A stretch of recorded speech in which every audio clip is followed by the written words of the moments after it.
The first time I found strangers parked in front of my garage, I honestly thought somebody had made a mistake. The kind of mistake you laugh about later over coffee, except there were 3 cars lined up across my driveway. My old Ford truck was trapped inside, and one of those cars belonged to the president of our homeowners association. By the end of that summer in 1999, that same woman was standing in the rain beside a county deputy, staring at a locked steel gate she could not touch, while half the neighborhood watched from their porches pretending they had just happened to be outside. My name is Walter Boone. I was 54 years old at the time, and I had lived in Orchard Landing, just outside Indianapolis, for a little over 6 years. It was one of those developments that looked like it had been designed by somebody who really liked beige siding, tidy lawns, and the idea that every family should own at least one grill with a cover on it. The houses were decent enough. The people were mostly decent too, and for a while I figured I had landed in a quiet place where a man could go to work, come home, fix things in his garage, wave at the neighbors, and not spend his evenings arguing with anyone about property lines. I had spent 30 years as a municipal electrician, the kind of work where you learn that every wire has a purpose, every breaker has a limit, and every problem gets worse when somebody starts guessing instead of checking. When I retired early after my back started giving me trouble, I'd bought that little brick ranch on the corner of Hawthorne Lane, mostly because it had a detached 2-car garage behind it. That garage mattered to me more than the house did, if I am being honest. My father had taught me how to use tools in a garage not much bigger than that one, and after he passed, I inherited his 1972 Ford F100, the green one with the rusted tailgate and the steering wheel polished smooth by his hands. I was not restoring it for a magazine cover or some fancy car show. I just liked having a place where I could work on it slowly, one Saturday at a time, with an old radio playing baseball in the corner and a can of coffee going cold on the workbench. My wife, Linda, had been gone 4 years by then, and I suppose that garage was where I went when the house felt too quiet. I never said that out loud to people because men my age were trained to call grief a hobby and move along, but that is what it was. The garage was mine, not just legally, though it was certainly that, but emotionally too. Every bolt on those shelves, every stained rag in that red metal cabinet, every dent in the concrete floor had a memory attached to it. Orchard Landing had a small clubhouse near the pool, maybe 2 blocks from my house, and every summer the HOA held something called the Orchard Days Festival, which sounded wholesome enough until you realized it was basically a fundraiser wrapped around a barbecue, a raffle, and a few local real estate agents trying to make the neighborhood look like the next great place to buy. The clubhouse had room for maybe 20 cars, which was fine most of the year, but not fine when Elaine Caro decided she wanted to bring in a local radio station, a few vendors, a bounce house, and half the county. Elaine was 58, always perfectly dressed, always wearing some kind of cream-colored suit that looked too expensive for a Saturday afternoon. And she had the smile of a woman who had never met a boundary she did not think could be negotiated away. She sold real estate before she became HOA president, and I think that job had trained her to look at every house, every lawn, every driveway, every family as something that could be arranged into a prettier picture if she just pushed hard enough. She taught constantly about property values, neighborhood image, shared responsibility, community standards, all those phrases people use when they want you to hand them something without making it sound like they are taking it. The first time she came to my door, it was late April, one of those damp Indiana mornings where the sky cannot decide whether it wants to rain or just make everything miserable. I was in the garage changing the oil on the truck when I heard her heels clicking up the driveway, which was a sound I had never heard before and never wanted to hear again. She stood just outside the open garage door, careful not to step in the little puddle of black oil near my drain pan, and said, "Walter, do you have a moment to talk about something important for the neighborhood?" I looked at her, then at my hands, then back at her. I said, "I have about 5 minutes before this engine starts dripping on the floor." She gave that tight little smile of hers and said, "I will be brief. The board has been looking at parking options for Orchard Days, and because your property sits so close to the clubhouse, we think your driveway could be a real help." I thought I had misunderstood her, so I asked what exactly she meant by help. She said, "We would like to use the apron in front of your garage for overflow parking during major events, just a few cars, just for a few hours, nothing disruptive." I remember looking past her shoulder at my driveway, at the gravel strip along the side, at the narrow space where I moved tools and backed my truck out, and I said, "Elaine, "That is not overflow parking. That is my driveway." She folded her hands in front of her and spoke more slowly, like she was explaining something to a child. "Of course it is your driveway, Walter, but we are all part of something larger here. The community has needs too." I wiped my hands on a rag and said, "Well, the community can have needs, but it cannot have my property." She did not like that. I could see it in her eyes before she said another word. She looked into my garage and saw the old truck, the toolboxes, the stacks of lumber, and she said, "You have plenty of room in there, and I am sure you are not using the driveway every single day." That was the first moment I understood what kind of fight this was going to be. It was not about parking. It was about the fact that she had decided something belonged to the neighborhood, and my opinion had become an inconvenience. I told her I would think about it, mostly because I did not trust myself to say what I actually wanted to say. 2 days later, I sent her a polite letter, typed on my old IBM printer, because I still believed serious matters deserved paper, saying I could not allow cars on my property. I could not take on the liability, and I was not willing to structure my life around the HOA event calendar. I thought that would be the end of it. It was not. A week later, Elaine called me at home, and I remember standing in my kitchen with the corded phone stretched halfway to the refrigerator because the curly cord had gotten caught on a chair. She said, "Walter, the board feels you are being unnecessarily rigid." I said, "The board is welcome to feel that way." She said, "It is only 6 spaces. I said, "It is only 6 spaces because it is not your driveway." She let out a little breath through her nose, the kind somebody makes when they're trying to remain polite while deciding they hate you.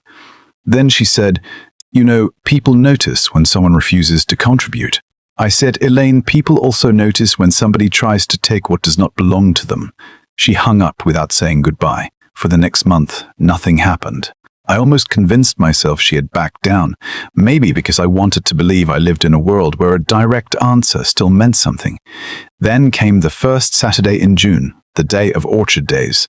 I had driven out to my son Daniel's place to help him replace a fence, and when I got home around 5 in the afternoon, there were 3 cars sitting across my driveway. A blue Buick, a white Pontiac Grand Am, and an old tan minivan that had seen better decades. They were parked so tight I could not have opened my garage door if I had wanted to. At the edge of the driveway was one of those cheap white plastic sandwich boards, blank on one side, but with a hand-painted arrow and the words "Visitor Parking" on the other. I did not need to guess who had put it there. I walked around the cars slowly, took pictures with my little Kodak point and shoot, photographed the plates, photographed the sign, photographed the way the tires sat on the concrete I had paid to repair 2 summers before. Then I walked down toward the clubhouse. You could hear the music before you reached it. Some cover band playing Brown Eyed Girl while kids ran around with smoke cones and adults stood in circles pretending they had not all spent the previous week complaining about each other. Elaine was near the entrance talking to a couple who looked like they had wandered in from a country club catalogue. She saw me coming and her smile did not move, but her eyes did. I stopped in front of her and said, "Elaine, there are cars in my driveway." She said, "Yes, Walter, I know, we had a very strong turnout." I said, "Move them." She tilted her head and said, "It is a community event. You do not need to make a scene." I laughed once, not because it was funny, but because sometimes your body has to do something before it explodes. I said, "You parked strangers on my property without permission, and you are worried about a scene." She leaned closer and lowered her voice. "Walter, do not embarrass yourself." That sentence did something to me. I had spent years in public work, dealing with contractors, inspectors, city supervisors, men who knew how to shout and women who knew how to smile while they pushed you around. And I had learned that anger rarely helps when somebody is trying to make you look unreasonable. So I looked at her and said, "I'm going home. You have 30 minutes to clear my driveway. After that, I will call a tow company." Her face changed then. Not dramatically, not like in the movies, but enough. The smile was gone. The warmth was gone. What was left was a hard little look that told me she had never expected me to call her bluff. She said, "You would tow your own neighbors." I said, "No, Elaine, I would tow people you told to trespass." By the time I got back, 2 cars were gone, but the minivan was still there. A woman in her 40s came jogging over from the sidewalk, cheeks red, holding a paper plate with half a hamburger on it. She apologized before I said a word. She said, "I am so sorry. The lady at the clubhouse told us this was visitor parking." I asked her which lady at the clubhouse told us this was visitor parking. She looked down the street toward Elaine and said, The blonde one in the beige suit. I told her I did not blame her, and I meant it. She moved the van. I meant it. She moved the van. I took the sign into my garage, and I sat on a stool for a long time, staring at that old Ford. There are moments when you realize you are not dealing with one bad decision. You are dealing with a person who has decided your patience is a resource they can spend. The next Monday, I called a lawyer named Carl Brenner, a man I knew from church who had a small office above a hardware store in town. Carl was not flashy. He wore suspenders, carried a stack of yellow legal pads everywhere, and always looked like he had just come in from fixing a fence. I showed him my photos, the sign, the letter I had sent Elaine, and the response I had gotten from the board, which said they regretted the misunderstanding but believed the temporary parking arrangement served a reasonable community purpose. Carl read that sentence twice, then looked up at me and said, "Walter, did you ever give them written permission?" I said, "No." He said, "Did your deed grant them an easement?" I said, "No." He smiled a little and said, "Then this is not a misunderstanding. This is trespass with a committee behind it." Part 2. The Fight Back. Carl sent the board a letter that was calm, simple, and very clear. It stated that the driveway and garage apron were private property, that the HOA had no right to use them, that any future unauthorized use would be documented and pursued, and that the board had 10 days to confirm in writing that it would not happen again. Elaine did not respond herself. Instead, a fax came from the HOA management company saying the board would review the matter. I remember the sound of that fax machine in Carl's office, that ugly electronic squeal, and thinking it was funny how something so irritating could still be less irritating than Elaine Caro. For 2 weeks, things were quiet. Then came the 4th of July pool party. I had gone fishing with my brother in southern Illinois, just a one-night trip, and when I came home on Sunday afternoon, there were tire marks across the side of my lawn and 2 folding lawn chairs sitting near the garage wall. No cars this time, but the message was clear. They'd used the space again, probably after seeing my truck gone. What bothered me most was not the chairs, it was the tire marks. They had not just parked where they should not have parked. They had driven around the driveway because someone must have realized they were not supposed to be there and decided the grass was close enough. I stood there with my hands on my hips, looking at those 2 ugly brown tracks through the lawn Linda and I had planted together the first spring after we moved in. It sounds ridiculous now, I know that, but I felt something in me go quiet. Anger had been loud up to that point. It buzzed in my chest and made me pace around the house. But standing there in the heat, looking at those tracks, I felt calm. Not peaceful, calm. The kind of calm that comes when you finally understand there is no longer anything to discuss. My neighbor across the street was a woman named Marjorie Klein, 67 years old, retired librarian, sharp as a tack, and known throughout Orchard Landing as the person who could tell you what happened on any street within 10 minutes of it happening. Marjorie walked over holding a glass of iced tea and said, "I have been waiting for you."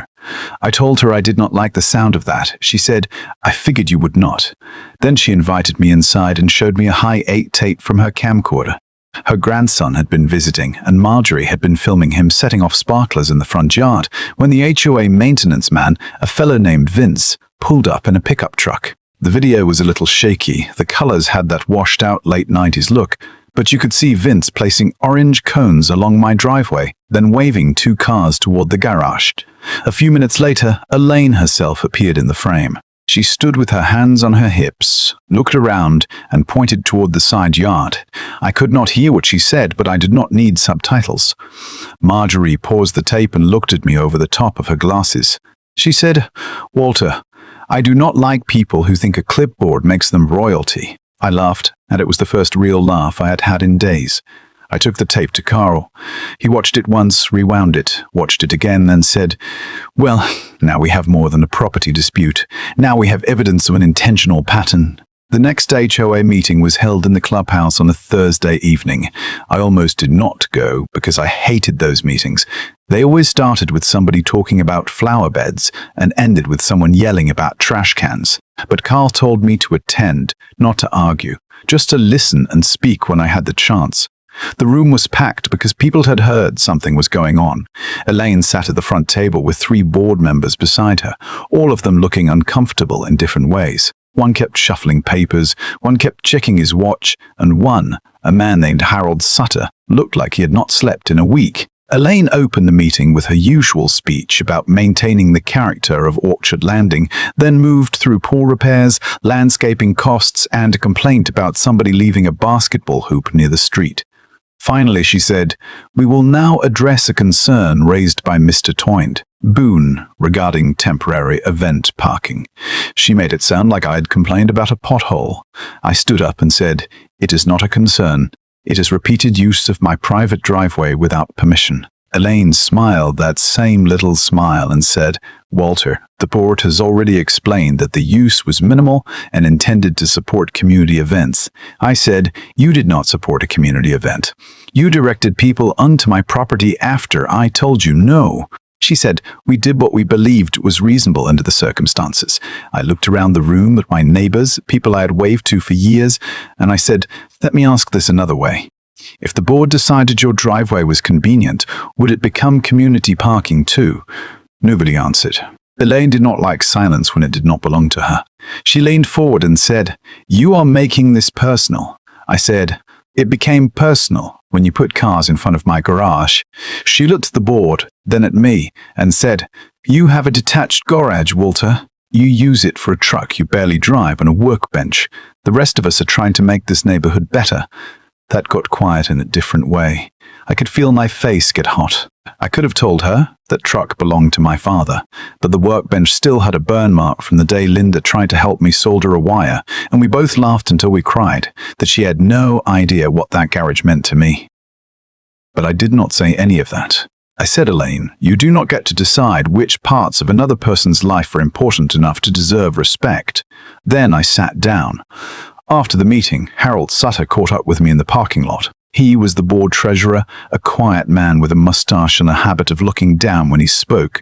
He said, "Walter, I should not be telling you this, but Elaine pushed this through without a real vote.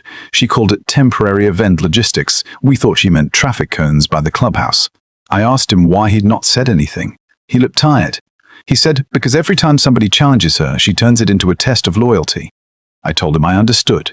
Then he handed me a folded piece of paper. It was a photocopy of board notes from a meeting I had not attended, and written near the bottom was one sentence that made my stomach turn.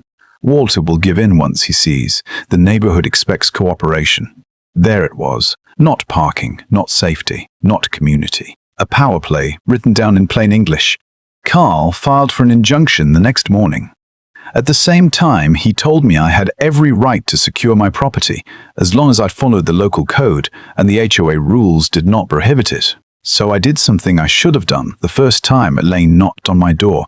I stopped assuming that being reasonable would protect me from unreasonable people. I hired a surveyor, a gruff old guy named Pete Donnelly, who had a grey beard and carried his measuring equipment like he was heading into battle. Pete spent half a day marking the corners of my lot, checking the deed, measuring the distance from the curb, the garage, the sidewalk, and the side street. When he finished, he said, "Walt, your driveway is yours all the way to that line, and the HOA does not have a blade of grass on it." I had a local fabricator build a steel swing gate for the front of the driveway.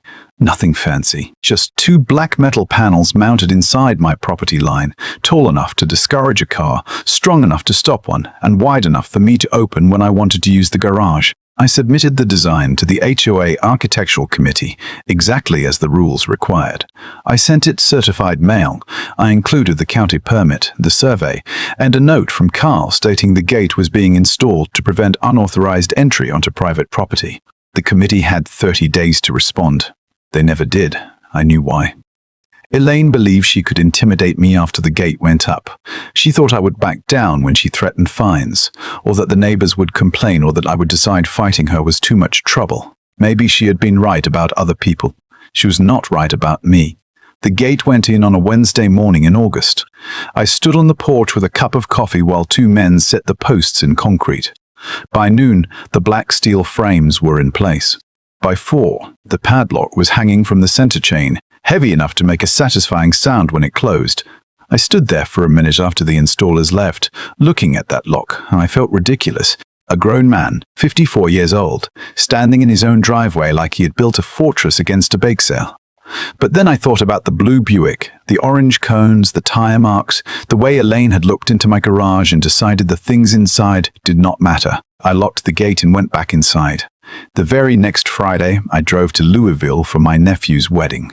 I did not make a big announcement about it, but I did tell Marjorie I would be gone overnight, and I asked her to keep an eye on the house. She said, "Honey, I've been watching that street since Reagan was president. You will know everything when you get back."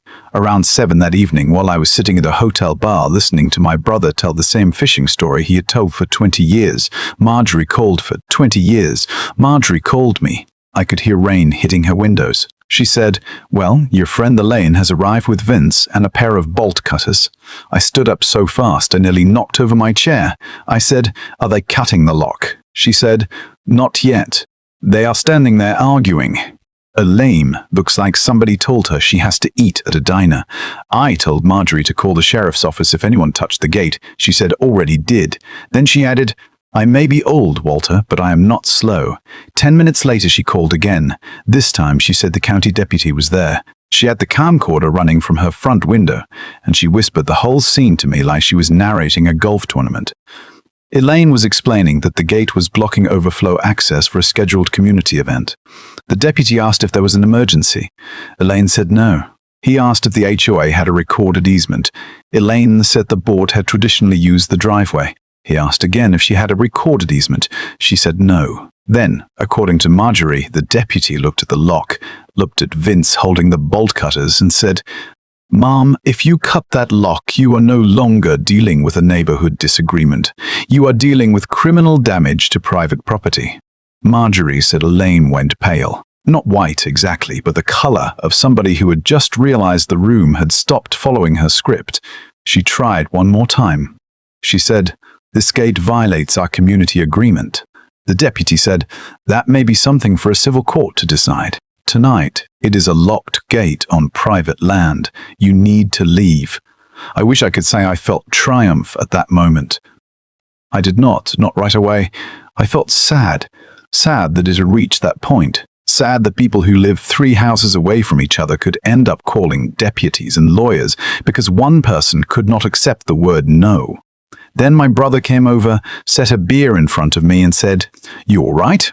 I said, "I think so." He looked at me for a second, then said, "Dad would have loved that gate." And I laughed so hard I had to sit down. Part 3, the last lock. Monday morning, Elaine sent me a notice saying the gate was an unauthorized modification and that I would be fined $50 a day until it was removed. Carl read the notice, set it on his desk and said, "Well, she has made this easier." He filed an amended complaint that afternoon. The court issued a temporary order preventing the HOA from entering my property, directing anyone onto it, threatening to remove the gate, or issuing retaliatory fines until the matter could be heard. Once the HOA insurance carrier got involved, everything changed. That was when the rest of the board began to understand that Elaine had not created a small neighborhood disagreement. She had created a legal mess with pictures, video, witness statements, board notes, and a deputy report. Harold called me 2 days later. He sounded nervous. He said the board was meeting without Elaine. I asked him what that meant. He said it meant people were finally asking questions they should have asked months earlier. A week later, Carl got a call from the HOA's new attorney, a woman named Diane Pollard from a firm downtown. Diane was professional, direct, and unlike Elaine, she seemed to understand that words had consequences. She said the board wanted to resolve the matter. Carl told me their offer before I even sat down in his office. The HOA would withdraw all fines, acknowledge in writing that my driveway and garage were private property, pay for the gate, reimburse my legal fees, and agree that no future board could use or authorize use of my property without written permission. Carl added one more term. The agreement needed to be recorded with the county so no future president could come along 10 years later and decide they had found a loophole. Diane agreed. Elaine did not. She showed up at the mediation session in a navy blue suit, jaw clenched, looking angrier than I had ever seen her. We were in a conference room at the county courthouse, with fluorescent lights buzzing overhead and a little plastic dish of peppermints on the table.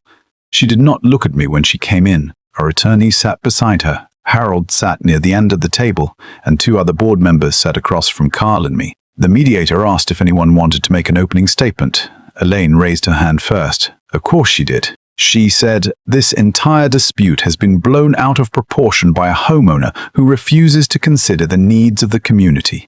She said it calmly, but there was poison in every word. She talked about neighborhood events, property values, cooperation, and how difficult it was to manage a community when one person placed his own preferences above everyone else. I listened to her speak for maybe 5 minutes, and for the first time I did not feel angry. I just felt tired. When the mediator asked if I wanted to respond, I said, yes. I said, Elaine keeps calling this a dispute between me and my neighbors. It is not. My neighbors did not force cars onto my driveway. My neighbors did not put up signs on my property. My neighbors did not send people with bolt cutters to my gate. The HOA did that because Elaine decided that what belonged to me was useful to her. I looked at her then and I said, you keep saying I am selfish because I did not give you my driveway. But you never asked yourself why you believed you were entitled to take it. She finally looked at me. Her face was hard, but her eyes moved, just a little. I think she knew the truth by then. I think she had probably known it all along. She just hated the fact that everyone else could see it now. The settlement was signed 3 days later. Elaine did not attend. Harold came instead, and he looked relieved in the way people look when they have been carrying something heavy for too long and finally set it down. We signed the papers, the HOA wrote the check, and Carl handed me a copy of the recorded agreement a few weeks later. I keep it in a drawer in my desk, not because I look at it often, but because I like knowing it is there. The gate stayed. The lock stayed too. Not because I was afraid anymore, but because it reminded me that peace is not the same thing as surrender. That fall, Elaine resigned as HOA president. She did not make a speech. She did not apologize. She simply did not run again, and somebody else took the position. A quiet, retired accountant named Raymond Bell, who began every meeting by saying, "We are here to serve the homeowners, not manage their lives." It was not poetry, but after Elaine, it sounded close enough. The first meeting Raymond chaired lasted 45 minutes. Nobody shouted. Nobody pointed. Nobody told anyone their driveway belonged to the neighborhood. I went home afterward, opened the gate, backed my father's truck out into the drive, and let it idle for a minute while the sun went down behind the trees. The engine had that uneven old rumble I loved, and I remember sitting there with both hands on the steering wheel, thinking about how strange it was that a man could lose so much sleep over a strip of concrete. But it was never just concrete. It was the right to decide where my life began and where someone else's ended. Some people in Orchard Landing still say I went too far. They say I should have let it go, that I could have allowed parking 1 day a year, that lawyers and gates and deputies were a lot of trouble over something so small. Maybe they are right in a way. Maybe a better person would have smiled, moved his truck and made room for strangers. But I know this much. There is a difference between helping your neighbors and being volunteered by somebody who thinks they own you. Elaine did not ask for help. She demanded control. And when I said no, she treated my answer like a problem to solve. So I put up a gate. I locked it. And for the first time all summer, I slept well. What do you think? Was I right to lock them out and take the HOA to court? Or should I have given the neighborhood those few parking spaces and moved on? Tell me in the comments, because I have learned that when it comes to property power and people who call themselves community leaders, everybody has an opinion, and usually they have a story too.